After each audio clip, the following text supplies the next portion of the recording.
And we have a little bit of, we're trying to roll with it, with the circumstances. So we're getting a taste of Sisterhood Shabbat. And more to come in the coming week, right? Right. Okay.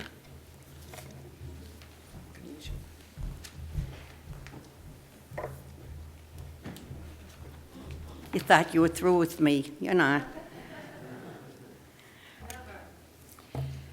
Last year at this time, we should have been celebrating Sisterhood Shabbat right here in Shul. Today, we should have been celebrating Sisterhood Shabbat here in Shul. Well, instead, we are celebrating Sisterhood Shabbat via Zoom on Tuesday, January 18th, our designated Tuesday program date. And I invite you all to join us.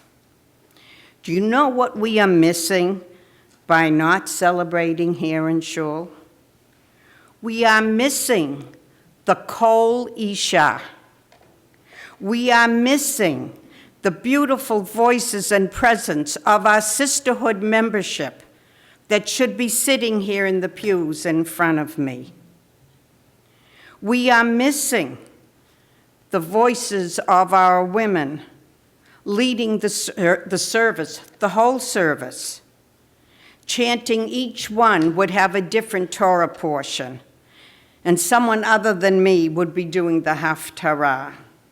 And we would be reciting special prayers and delivering special sisterhood messages.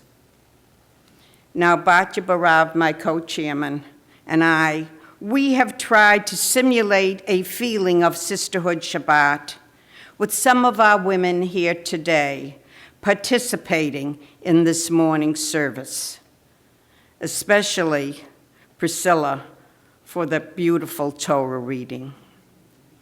Kol Isha, the voice of the woman, has many connotations and can be expressed in a variety of ways. We first hear of the essence of Kol Isha in Genesis in Pasha Vayera. Sarah is pleading with Abraham to banish Hagar and Ishmael.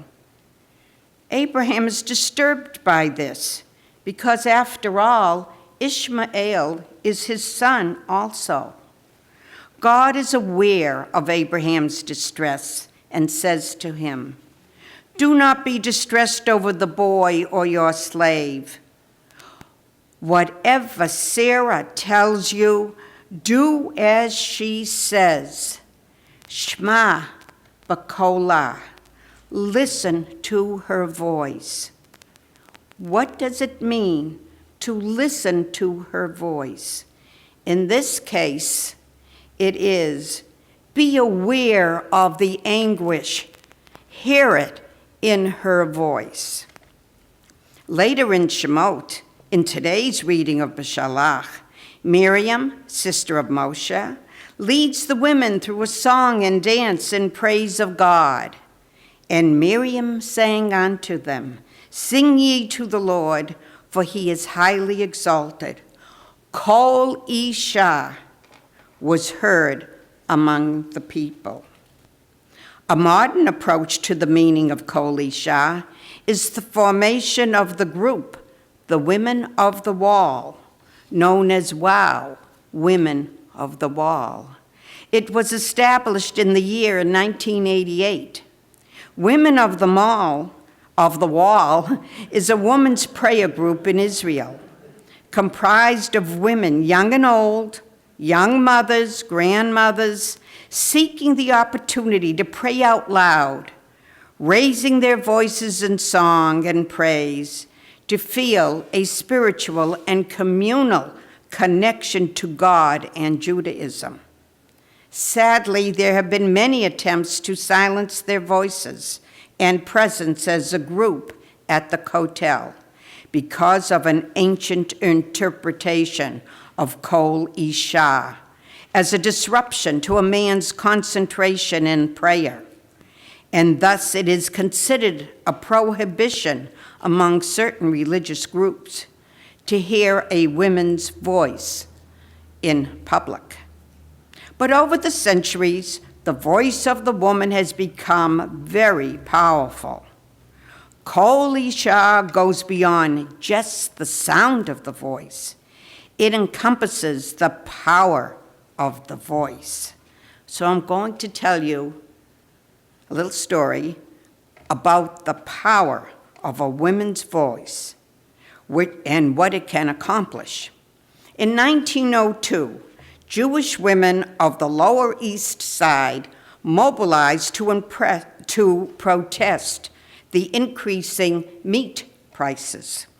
In May 1902, the retail price of kosher meat jumped, can you imagine, from 12 cents to 18 cents per pound. In response to this monopoly over the beef industry, small retail kosher butchers refused to sell their beef. Their boycott efforts were ineffective. So, the Jewish women of the Lower East Side, many of whom had not even become citizens yet, influenced by the labor and women's suffrage movements, mobilized to strike. Two women, Fanny Levy and Sari Edelson, led the brigade by going door to door, persuading the women not to buy kosher beef. Kol Isha. By May 15th, 20,000 women broke into kosher butcher shops and rendered meat inedible by taking it into the streets, soaking it in gasoline, and setting it on fire. Wow. A newspaper account read, "An excitable and aroused crowd of women roamed the streets, armed with stick, vocabularies, wow, and well-sharpened nails in an effort to keep other women from purchasing kosher meat. One woman complained that her husband was sick and needed to eat kosher meat to recover. And a woman in a traditional sheitel, a wig, told her that a sick man can eat treif, non-kosher meat, so she must abide by the boycott. By the end of the day, the police arrested 70 Jewish women for disorderly conduct. The police pushed and threw the women on the pavement and trampled on them. One of the women responded by slapping a police officer in the face with a moist piece of liver. The headline of the Jewish Yiddish newspaper, known as the Forward, but some of us recognize it as the Forwards, read, "Bravo, bravo, bravo, Jewish women." The boycott spread to the Jewish communities of Brooklyn, Newark, Boston, and Philadelphia. By June 9th, the retail price of kosher beef dropped back to 14 cents, and the boycott lost steam. Well, the kosher meat boycott of 1902 spurred the awakening of the power of the Jewish woman. Kol Isha. They spoke on street corners and from the bima. Many of the daughters and granddaughters of the 1902 meat boycott would become the backbone of New York's labor movement. Well, I find this piece of history as exciting as Yael piercing the head of Sisera with a tent peg and a mallet. Kol Isha is not just a voice. We show our power and presence by doing and being. We have on our bima Rabbi Danny, who gets our feet stomping, hands clapping, and hearts beating. Priscilla is our weekly Torah reader who brings our Torah alive, and Eitz Chaim. We are backed up with a constant flow of women's voices being heard, chanting the Haftorah, and rotating as Torah readers as well. And our beloved Johanna is our virtual teacher and in-house scholar in residence. Her voice certainly inspires us. And at the helm of our congregation is Karen Evans, our Devorah, sitting under her palm tree, dispensing wise counsel. Now, Sisterhood, with its power of Kol Isha, supports Congregation Beth Shalom in its fundraising, educational programming, and social action. And as a friendly reminder, Purim is coming, and you know what that means. It is time to order your Hamantashen. Nancy Shulman and her culinary crew are waiting for your orders. Tune in to Sisterhood Shabbat on Tuesday. Tradition, the Shabbat experience, and hear the Kol Isha of our sisterhood women sharing their Shabbat experience. Email Cindy Silverman that you are coming so she can send you the link. Well, the Shabbat goodie bag, which was prepared by Batya Barav, that order is now closed. But if you have pre-registered, be sure to pick your bag up on Sunday between the hours of 11 and 12. Please note the change in time of pickup. It is between 11 a.m. and 12 noon.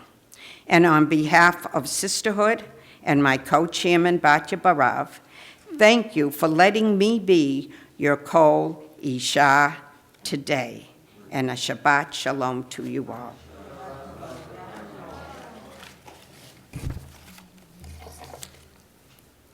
Beamer's back to you.